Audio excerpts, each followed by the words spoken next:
क्या आप जानते हैं कि आईडीएफसी फर्स्ट बैंक के शेयर ने पिछले एक साल के दौरान में एक मासिव गिरावट हुई है 41.11%। अगर प्रिसाइज तरीके से बात करें तो अक्टूबर 2023 से अक्टूबर 2024 के बीच में यह मासिव गिरावट है। स्टॉक मार्केट में वैसे भी अगर कोई स्टॉक अपने पीक से या मार्केट अपने पीक से 20% से अधिक गिरता है तो हम क्या बोलते हैं कि बेयर मार्केट आ गई। इसका मतलब आईडीएफसी फर्स्ट बैंक के शेयर में अपने आप का बेयर मार्केट, और इन्वेस्टर्स को पिछले एक साल के दौरान में इस स्टॉक ने मायूस किया है।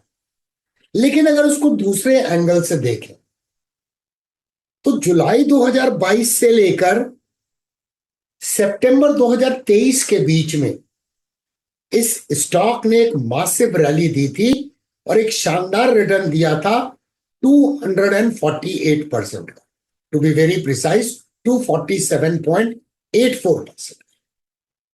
तो अगर उस एंगल से देखें, खास करके अगर हम इन्वेस्टर्स हैं तो उस एंगल से देखें तो गिरावट बहुत बड़ी नजर नहीं आती। इसके अलावा आईडीएफसी फर्स्ट बैंक से रिलेटेड जो न्यूज आई जब Q2 का रिजल्ट आया तो उसमें भी एक मायूसी आई। इस स्टॉक का Q2 का रिजल्ट खराब था, कंसोलिडेटेड नेट प्रॉफिट गिर गया और ईपीएस का जो एस्टिमेट था, फोरकास्ट था, उस एस्टिमेट को भी वो अचीव नहीं कर पाया, मिस कर गया। अब आगे क्या ये जो पेन है आईडीएफसी फर्स्ट बैंक के शेयर में, क्या ये समाप्त होने की कगार पर है? तो आज हम आईडीएफसी फर्स्ट बैंक शेयर का एक कॉम्प्रिहेंसिव रिव्यू करेंगे और जानने की कोशिश करेंगे कि भविष्य में क्या संभावनाएं बन रही हैं इस स्टॉक में। तो इस वीडियो को अंत तक देखिएगा। जब टॉपिक के ऊपर में क्लैरिटी आती है तब एक इंफॉर्म्ड डिसीजन लेने में हमें मदद मिलती। मैं डीके सिन्हा आप सभी का आपके अपने चैनल के ऊपर में स्वागत करता हूं। अगर अभी तक आपने इस चैनल को सब्सक्राइब नहीं किया है तो अभी सब्सक्राइब करें, वीडियो को तो अभी से लाइक कर लें और बेल आइकन को हिट करना नहीं भूलें ताकि जब भी कोई अपडेट चैनल पे आए तो उसे आप मिस ना करें। तो चलिए इस एनालिसिस की शुरुआत करते हैं और समझने की कोशिश करते हैं कि क्या करेक्शन की समाप्ति हो गई है और अब ट्रेंड रिवर्सल की संभावना बन रही है। अगर ऐसा है तो शायद एक आने वाले वक्त में एक अच्छी अपॉर्चुनिटी आईडीएफसी फर्स्ट बैंक का शेयर दे सकता है। चलिए शुरुआत करते हैं।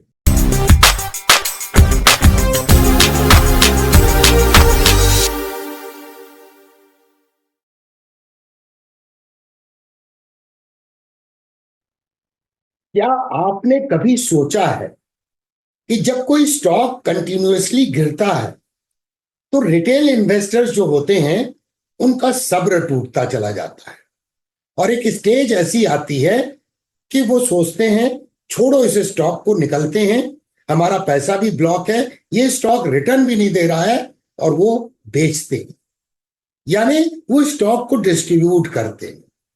खरीदता कौन है? अगर कोई व्यक्ति बेच रहा है स्टॉक मार्केट में तो कोई खरीदने वाला भी है, तभी तो वो ट्रांजैक्शन पूरा होगा।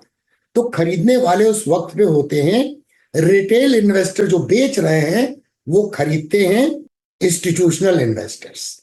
और तभी तो डाउन ट्रेंडिंग मूव के बाद प्राइस चार्ट पे अगर आप देखेंगे तो अक्यूमुलेशन फेज बनता है और ये सदियों से होता चला आ रहा है।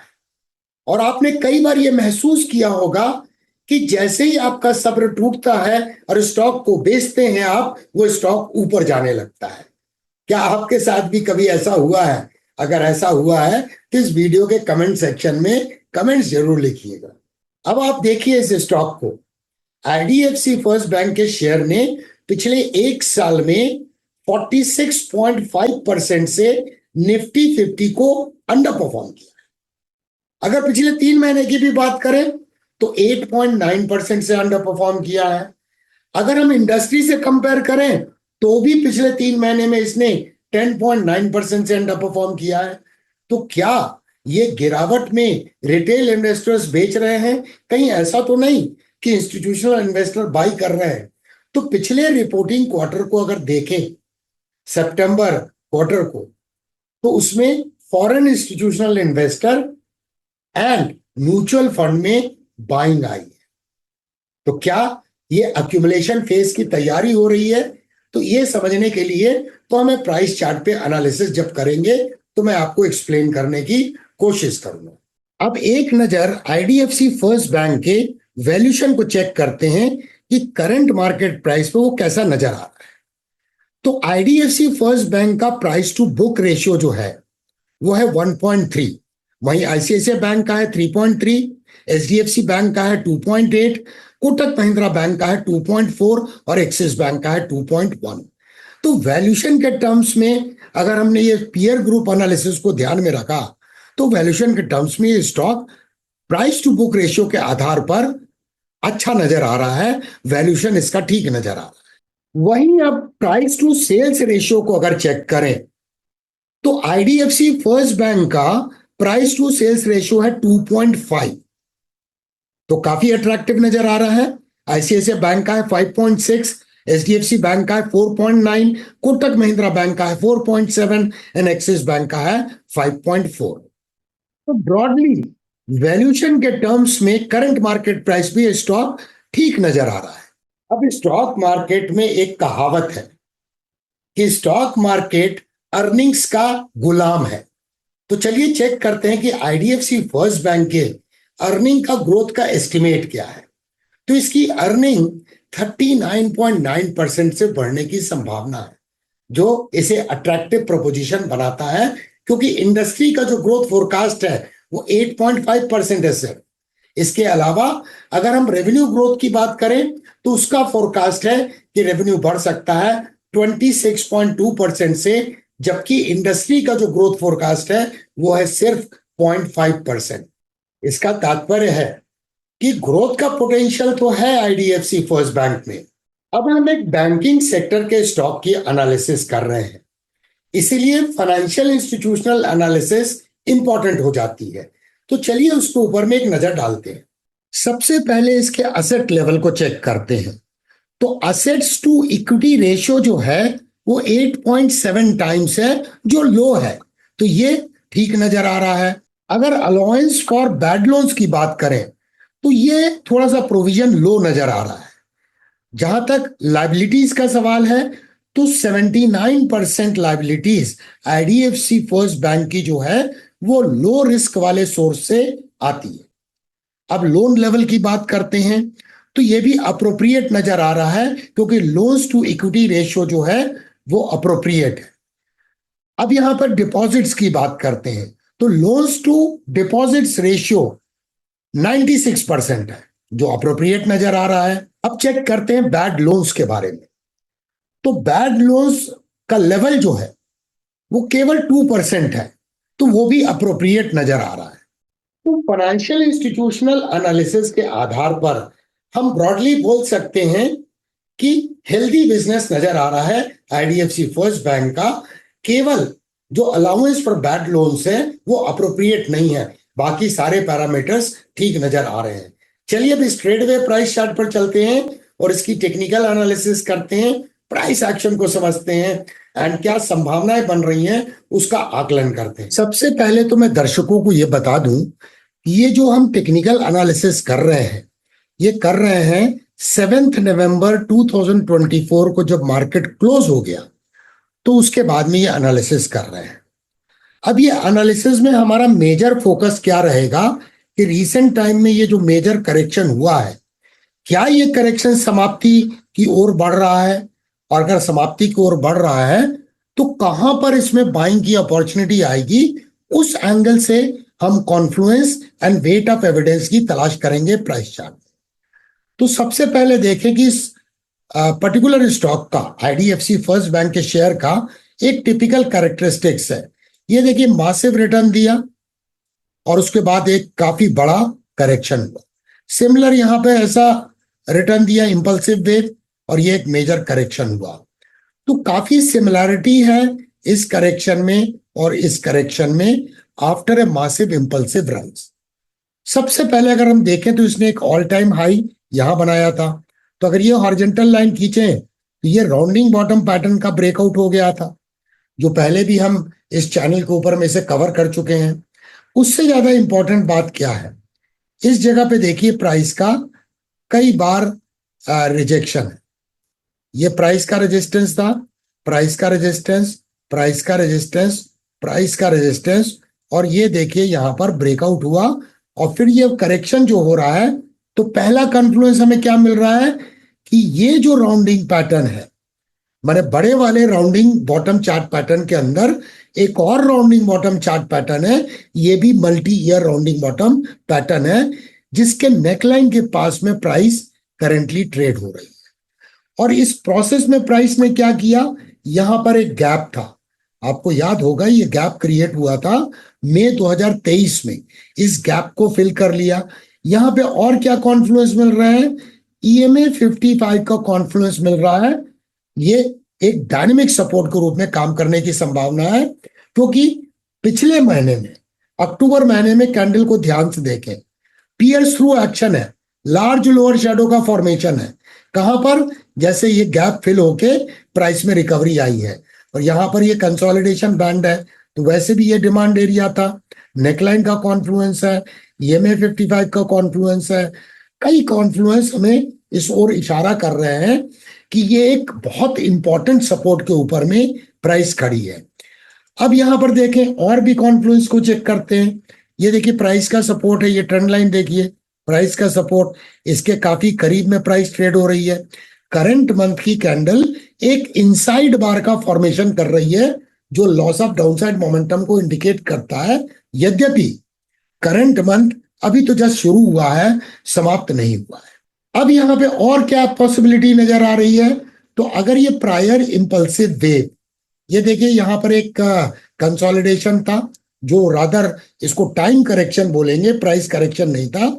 इसके बाद ये करेक्शन हो रहा है, तो इस जगह पे रिट्रेसमेंट अगर हम करें प्रायर इंपल्सिव वेव की, तो आप देखिए यहां पर 67 रुपीज पे आता है गोल्डन रेशियो, 61.8% एक्सपेंशन लेवल, 62 पे था गैप। अगर प्राइस गोल्डन रेशियो पे आएगी तो ऑब्वियसली गैप को फिल करेगी, और करीब 59 रुपीज पर है ये 78.6% लेवल। तो मेरे नजरों में 57 से 59, 57 कहां से आया, ये लेवल देखिए, प्राइस ने स्ट्रगल किया था, रेजिस्टेंस था, यहां भी प्राइस का रेजिस्टेंस था। तो 57 से लेकर 59 का जो जोन है, वो एक इंपॉर्टेंट डिमांड एरिया बनता हुआ नजर आ रहा है इस स्टॉक में। दूसरे शब्दों में अगर हम बोले तो यहां पर रिस्क कम है और रिवार्ड का पोटेंशियल अधिक है। अगर हम इस राउंडिंग बॉटम चार्ट पैटर्न के अनुसार टारगेट निकालें, क्योंकि फिलहाल तो हम क्या मान रहे हैं, करेक्शन जो है ये नेकलाइन को टेस्ट करने के लिए थ्रो बैक, तो इसके हिसाब से अगर हम टारगेट निकालें, तो ये देखिए इसके हाइट को मैं मेजर करता हूं और इसे प्रोजेक्ट करता हूं, तो इसका पहला टारगेट आता है 135। करंटली ये ट्रेड कहां हो रहा है, 66.52 पे, आज की क्लोजिंग है 7 नवंबर की, और उसके बाद 100% एक्सपांशन का टारगेट 218 पे निकल के आता है। तो इसका मतलब रिवार्ड का पोटेंशियल अधिक है, रिस्क कम है। और अगर हम ये ऑल टाइम हाई जो था, ये था 80.71 का, जो सितंबर 2016 में इसने बनाया था, तो ये भी अपने आप में एक राउंडिंग बॉटम पैटर्न है।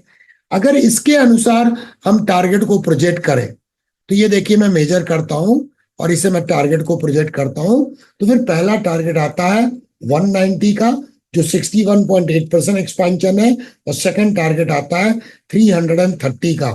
कुल मिला के किसी भी तरीके से हम चार्ट पैटर्न को देखें तो टारगेट जो है वो इंडिकेट कर रहे हैं कि रिवार्ड अधिक है और रिस्क की संभावना कम है, रिस्क छोटा है, रिवार्ड बड़ा है। चलिए अब चलते हैं वीकली प्राइस चार्ट में। तो वीकली प्राइस चार्ट में अगर हम देखें, मैं फिलहाल ये रिट्रेसमेंट को हटा देता हूं ताकि चार्ट थोड़ा सा क्लियर नजर आए। यहां पे आप देखिए प्राइस का रेजिस्टेंस था, यहां प्राइस का रेजिस्टेंस था, ये दोनों हॉरिजॉन्टल लाइन को देखें, यहां गैप था, ये दोनों हॉरिजॉन्टल लाइन के बीच का जोन एक डिमांड एरिया था, और बाकी ये कंसोलिडेशन एरिया है जो मेजर डिमांड एरिया है। तो अब यहां पर देखें, ये कैंडल को ध्यान से देखिए, जो पिछले वीक की कैंडल है, जो वीक 28 अक्टूबर को स्टार्ट हुआ था, ये कैंडल क्या है, गैप डाउन ओपनिंग हुई, गैप डाउन ओपनिंग हुई मानो कि ये गैप को फिल करने के लिए आ रही है।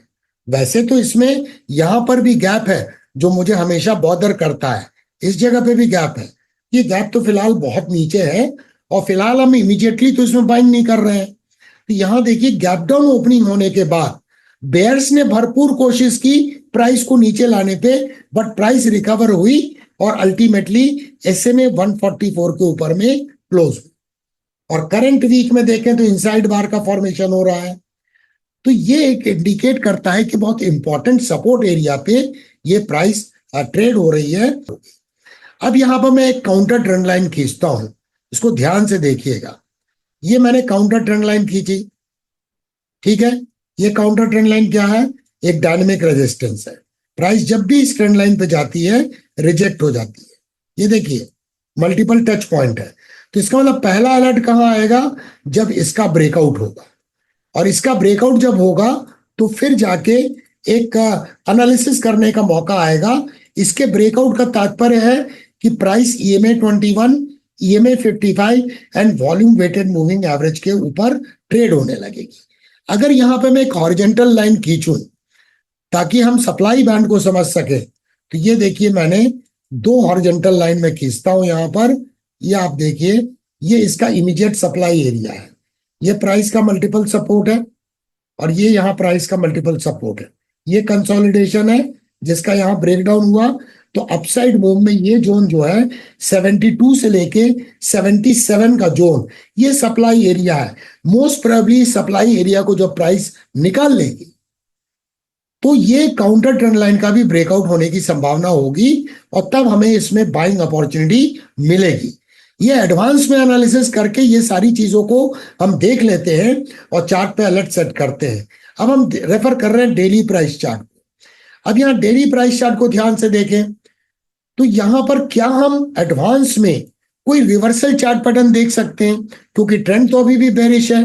प्राइस सारे क्रिटिकल मूविंग एवरेजेस के नीचे ट्रेड हो रही है और EMA 21 EMA 55 के नीचे है और EMA 55 SMA 144 के नीचे है। तो हमें चाहिए रिवर्सल चार्ट पैटर्न, या तो प्राइस ऊपर में पुल बैक होकर रिजेक्ट हो और फिर इस लेवल को टेस्ट करे और डबल बॉटम बनाए और फिर अपेक्स का ब्रेकआउट हो। एक संभावना ये बनती है। दूसरी संभावना क्या बनती है कि यहां पर मैं आपको खींच के दिखाता हूं। ये देखिए यहां पर ये अगर लेफ्ट शोल्डर है और प्राइस ये ऊपर गई और ये देखिए हेड है, तो प्राइस इस तरह से कुछ जाएगी और यहां पर करेक्शन करके इस तरह से ब्रेकआउट हो सकता है। क्योंकि ये देखिए ये इसका लेफ्ट शोल्डर है, ये हेड का फॉर्मेशन है, तो राइट होल्ड शोल्डर को बनाना पड़ेगा। तो इसका मतलब प्राइस इस रेजिस्टेंस में जाके जो नेक लाइन है ये अपने आप में फॉलिंग ट्रेंड लाइन है। प्राइस का रेजिस्टेंस, तो प्राइस इस नेक लाइन पे जाके रिजेक्ट होगी और वो राइट शोल्डर बनाने की प्रोसेस होगी और तब ये ब्रेकआउट होगा, तब जाके एक बाइंग की अपॉर्चुनिटी मिलेगी। तो आज के इस एनालिसिस का कंक्लूजन क्या निकलता है, अगर हम इसे समराइज करें तो IDFC फर्स्ट बैंक का शेयर करंट मार्केट प्राइस में वैल्यूएशन के टर्म्स में रीजनेबल नजर आ रहा है। ग्रोथ का पोटेंशियल अच्छा है, तो ये इसके लिए एक पॉजिटिव हो गया और साथ में इंस्टीट्यूशनल बाइंग आती हुई नजर आ रही है।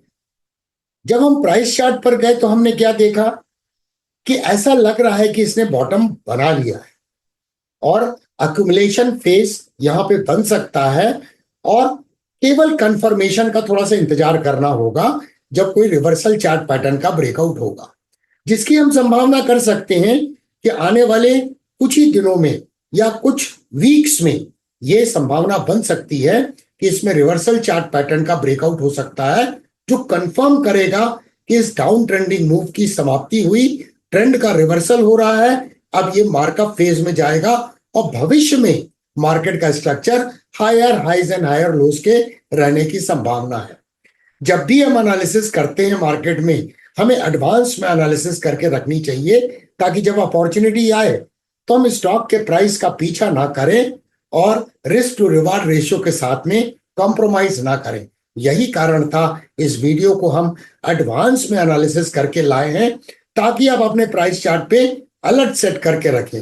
तो आपको ये आज की एनालिसिस का वीडियो कैसा लगा? आपके कमेंट्स का हमें कमेंट सेक्शन में होगा बेसब्री से इंतजार। देखने के लिए धन्यवाद। फिर मिलेंगे अति शीघ्र।